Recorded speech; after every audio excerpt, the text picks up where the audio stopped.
Merry meetle. What's going on, Fendry? So we haven't done the morning cleans yet. All the ducks are outside except for broody Fendry. Look at her huff and puff. Oh, you're so funny. Yeah. Well, you don't like the camera, I know. Oh, little dragon. It's all huff and puff. she's ridiculous. But poor Leuka here is not herself. Okay. Now, ducks all have their own personality, don't they, Leuka? So Leuka, when she lays eggs, she just squeaked. She is pretty chill, pretty quiet. But it's when she's not laying eggs, she likes to talk non-stop, and she's very uppity. Like she walks really high on her flippers and head up and all she's very uppity, like she could be a ballerina, put it that way. And she's vocal, but it's a short vocal quack, and it's her talking. But yesterday I noticed that she was being a little bit more quiet than normal. Okay, so this is where it's important to understand your birds. They all have different personalities. They all have different likes and quirks and tendencies, different vocals. They do like to mimic each other sometimes, because mimic, as you could imagine, even amongst us human species, we like to sometimes mimic. It's a way of communication, and it's also a way of expanding our own ability to communicate, or understanding, or skills or abilities.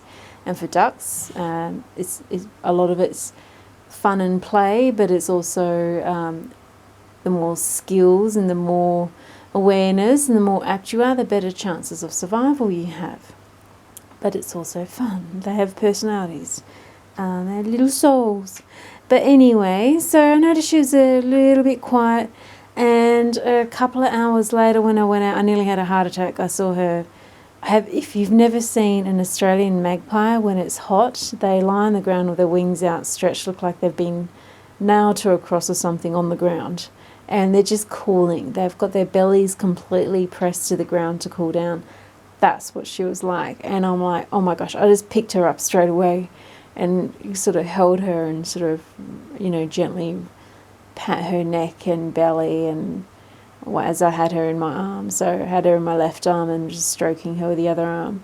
And she was definitely distressed, not like screaming or anything. She was just so quiet compared to normal. But what got me out there was all the birds were honking, like loudly. At first I thought maybe there was a bloody neighbour's cat again stalking around in my garden.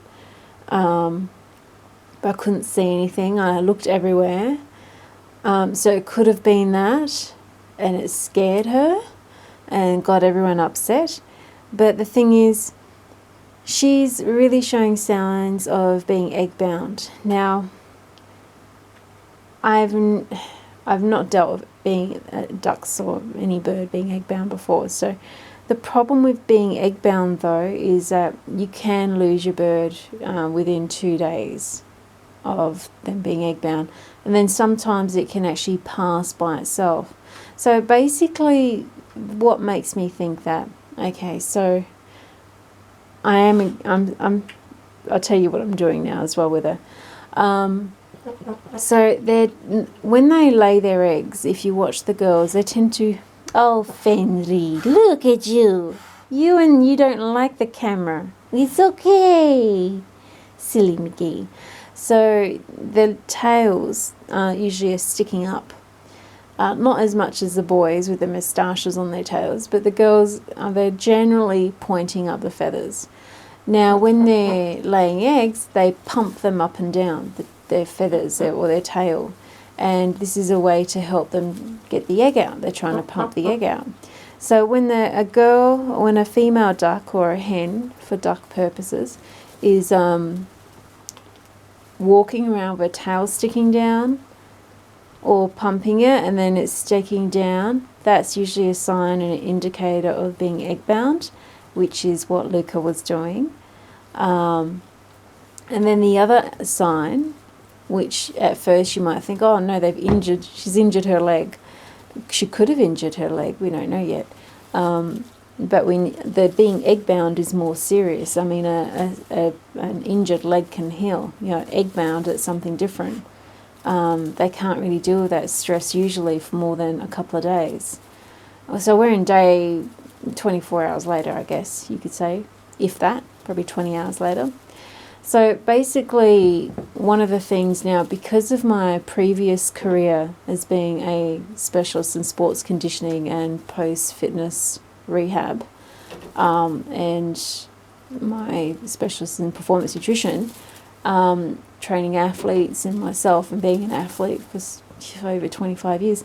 So one of the things I always do as a coach in the past is I notice patterns, and I actually look at the chain of movement and the succession of the chains of movement from the posterior to the anterior to the medial, from upper extremities to lower extremities to the midsection, even down to nerve twitches and facial expressions, and it all tells you a story. And one of the reasons why I had to really understand that is because for me to tweak an athletic performance, I need to do a biomechanical analysis and watch those chains of movement before I can pinpoint exactly the components of fitness at what level are required to increase the strength or the output or the range of the very movement that increases the athletic performance.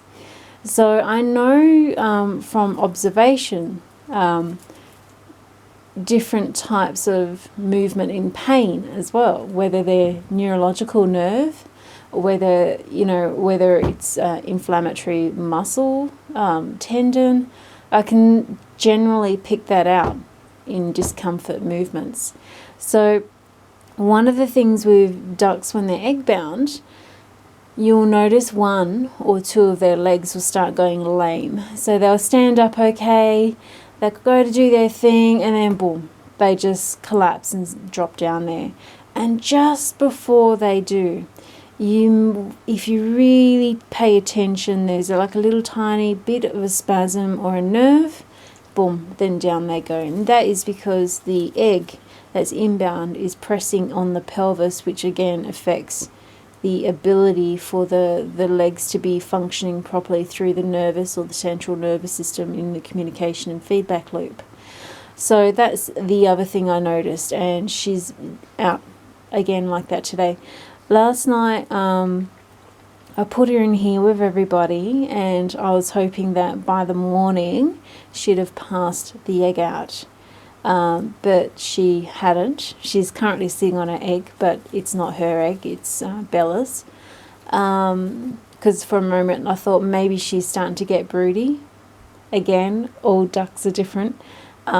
Different ducks will have their own quirks, and it's not necessarily a breed of a species thing. It's sometimes also down to personality.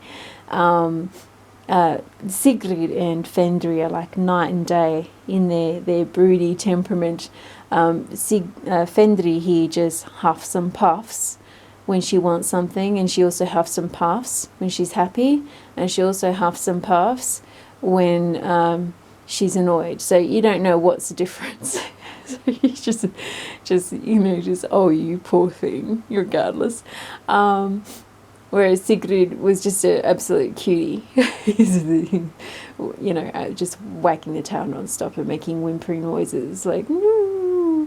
So they all have their little, different ways of coping and, personalities when they're brood, etc. So for a moment I thought maybe soon Leuka here is going through her broody phase. I mean, this is so quiet. Leuka is just so chatty. So she's obviously a little bit distressed, uncomfortable. I mean, if you're constipated, that can actually cause nerve back pain in the same way that the egg bound can actually cause neurological or nerve pain or inability of movement throughout the leg or legs, both. So it's the same sort of thing. So she's actually miserable. So what we've got now to do is, you know, while we have a look at what I'm going to do now, because she's obviously, I've got all my ducks out now, and I've cleaned out their run and everything for the day. So I've got a warm bath of water. I'm actually going to sit her in there for a while. The thing is, I'm probably going to take a little bit of water out. You want it enough for them to float, but not enough to drown. Like, she needs to be able to stand if she needs to. But remember that they can actually lift both legs up and just float. They don't really need to swim in order to float. They often will float hanging, just letting their legs hang. So, I don't know. It should be okay. I mean, if she goes down this end, it's a bit more shallower, but I'll be keeping an eye on her anyway. So I'm going to put her in a warm bath. There's mint in there. Now, while I'm here, and before I'm also going to warm up a little bit of olive oil, just very lightly warm. I'm going to pop her up here on the vanity. I'm going to pick her up in a sec. I am going to put on my apron just in case there's poop involved. And I'm just going to gently rub down her crop, which is the bulge at the front and on their neck where they store their food. Just down, gently just rub down. You can give her a bit of a squishy hug. She likes hugs. And then have a little bit of a gentle feel around the belly. Now, it's critical that you do not crack the egg or break the egg, even though it's not really hard until it leaves the body, in the body, because basically you'll have a dead duck. They get basically blood poisoning, and if you break the egg on its way out, it can actually do damage, irreversible damage to that area. So do not attempt to do this yourself in regards to removing an egg. So I'm not doing that. I'm just going to give her a gentle pat. So when I say massage, you can't rub up and tear apart the fibres of the feathers. You need to keep them intact. So when I do that, when I say I massage or give them a rub or a scratch, it's more like a pat, and most of the time it's over a towel.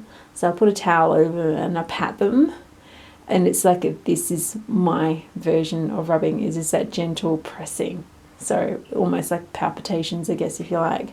But it's so gentle that, you know, treating the feathers as if they're spider webs that you don't want to break, that have been, you know, beautifully woven that you don't want to break.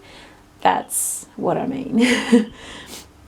So I'm actually going to give her a bit of a rub, and then on her vent, or the cox or the coax, I'm going to put a little bit of warm oil and, you know, give her a gentle pat again, and then I'm going to put her in this warm bath just for a while. Now, you can probably get a pan of warm water or a small trough and sit them in there, but I can't see her sitting in that for an hour. She's not going to do it. I know my duck. No matter how much miserable she is, she's not going to do it. But if I put her in the warm bath, even if she's only in there for 10 minutes, it's better than naught. I don't have magnesium. If I had magnesium, I would be putting magnesium in there as well. Now, while I'm here finishing off, I'm going to go grab poor Leuka and give her some treatment now, instead of staring at my old bathtub, which literally has no enamel, which is why it looks like it's stained. It's not dirty or stained, it's just got no enamel. And I rent, and I'm sorry, I'm not going to be, you know, renovating a rental property for someone else who doesn't care about the loss of my property when their things aren't standard, which is what I have experienced with this real estate agent and owner. So anyway, causes. Now there's so many causes. I mean, the egg can be misshapen. It can be the wrong, in the wrong angle. I mean, you think of women when they're having babies, sometimes the babies are sitting in the wrong space or place. Also, getting scared all of a sudden whilst passing an egg can cause it to pop into a wrong spot in space or different angle, and not where it was meant to go originally when they're trying to pass the egg, which could have been likely given that the birds were all honking and I weren't running out. Also, calcium deficiency can be an issue, can be a cause. Also, a bacterial issue can be a cause. I don't think it's bacterial. My birds are kept pretty clean. I'll do a vlog on that one day, I guess, exactly what I do. And it's a daily routine every day of the year. So it's not that. But when I'm looking, so it's definitely not that. But it could even be calcium. I mean, I get them a special duck and goose finisher pellets. But, sometimes because the boys are fine, but the girls pass eggs through, daily. And that requires a lot of calcium. So this is why I give the shells back to the girls. And with the chooks, I actually scramble the eggs for the chooks and give them the shells also. So there could be a possibility of calcium deficiency, and I need to up my game in giving them even more calcium. There are vegetable sources of calcium. You can actually get a calcium injection. Now, because we're in the holidays and they're birds, so you need to see an avian vet. If you go to a normal vet, most of the time they're going to put down your bird because they are not avian vets. Avian vets are they're kind of a breed apart from the average vet. I'm studying to become an ornithologist, so a bird scientist, basically a bird nerd. But also I'm doing natural medicine for animals, and I'm doing applied animal sciences. So yeah, I'm just giving you the heads up there. If you go taking your bird to the vet thinking you're going to get the best of care, you might not if they're not avian, and not everyone realise how much strife we are with our birds, and we need to take better care of them. And we don't have enough wild birds, they're declining too much. The domestic birds are kept in absolute shocking conditions, and people just don't know enough, they're not aware enough. So I'm hoping I change that a little bit with my channel in some areas and in any small way I can. So the thing is, with the vet, we're in holidays right now and he's not in. So if I take her to the vet, emergency hours, anyone, and they're not an avian, they're probably going to put her down. And no, just like Freya, they said they were going to charge me, was that $300 after hours plus putting her down. I'm like, fuck yeah. And I ended up fixing her myself, and she was nearly dying. Things don't always work out how you want, but all you can do is do your best with what you've got. And sometimes they will pull through and sometimes they won't, So when you go to the vet, typically with an avian vet, if she is egg bound, they will examine her, and basically they will pierce the egg through the duct, and they will asperge. Is it asperge when they suck out the content of the egg, or from within the film, the content of the egg with a film, and then gently pull that out, the egg, and it is usually just a floppy film until it comes outside and air is exposed to it. And the thing is, that is such a delicate procedure. Like you'd want to be trained in that. You'd want to watch it a few times of a specialist doing it, an avian vet, and you'd also want their supervision when you do it a few times, because if you go wrong with that, basically you're going to have a duck that's got blood poisoning, and she's going to die if she gets that. So that's, you know, and if you fuck up that area, if you do any damage that's irreversible, it's also could be a death sentence, because they need to pass their eggs. Whether there's males around or not doesn't matter, they're going to pass eggs. And ducks can become egg bound whether you have male ducks or not as well. So sometimes the males can be a bit rough, and they can sometimes do a bit of damage to that area too. You know, Frigg finally has stopped doing it, but sometimes Frigg will put his beak in the girl's nether regions while Fawn is trying to mount her, as in trying to stop him getting there, and it's like, oh, he's not doing it now, but oh my gosh. So they could do damage there, you know, because a bit of the duck's private part sticks out a little bit when they're getting mounted, that you don't see under the feathers. So where was I? Yeah, so I wouldn't be attempting that, but no way. I wouldn't attempt it. And if that happens, then they also give the duck, or give you the antibiotics to give them for a week, because they're going to need to have antibiotics if they've had the egg removed. So anyway, I need to get onto it. I'm going to go pick up Leuka now, put on my apron, pick up Leuka, have some warm olive oil on the hand, put a little bit on her vent while I give her a hug and a gentle rub upon the vanity here, give her neck a bit of a rub and her crop a bit of a rub down, and I'm going to put her in the warm water, probably 10 minutes. We'll see how she goes. If she wants to stay there longer, I'll let her stay there longer, but I'm not going to leave her unattended. I mean, if she passes out or something, she might drown, so but while she sits in here, I'm going to quickly clean out the bed for the morning and put in some fresh sawdust and hay in there, and that way when I take her out and put her back into the bed, she can have fresh surroundings, not have shit and that to deal with in there and smell. And then not long after, it'll be time for me to take Fender out so she can go run outside and terrorise everyone, so she can go do a big poop and have some food. Doesn't end. So anyway, blessed be Mary Part. I thought I would share, look, I haven't cleaned up this morning yet, so forgive me. Hello, honey. Oh, Fender. Oh, looka. Diggy-diggy-doo. Leaving with this, it's important if your animal is sick or in distress that they're not stressed out more than they need to be. If she was outside now, the boys would be harassing her.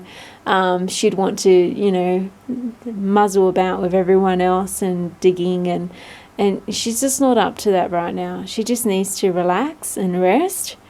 And, I can't take her to the vet now.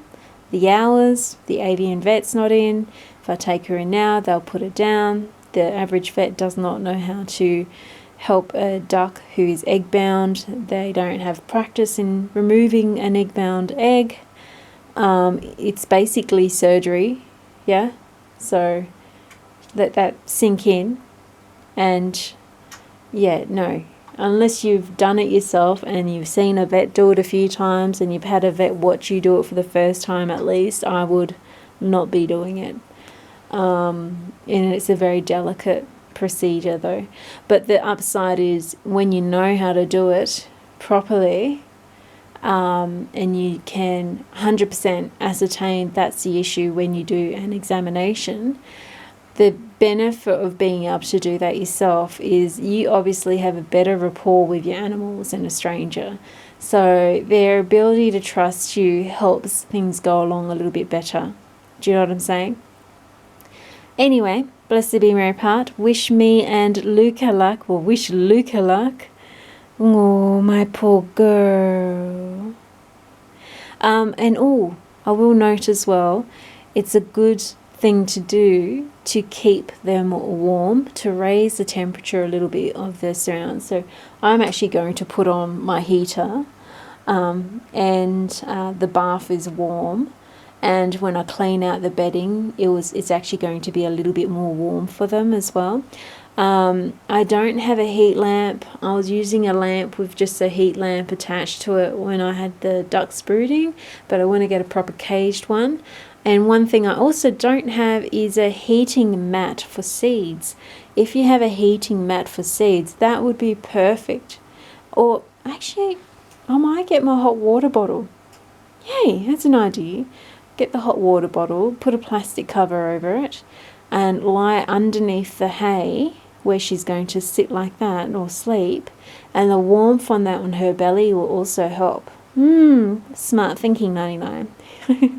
But anyway, gotta help this girl out. Yeah. Blessed be Mary Part. Wish Leuka luck. I love my girl. She's so gorgeous. And you know, Fendry with her dragon eye. She's like a wee black dragon in there, looking at me through one eye.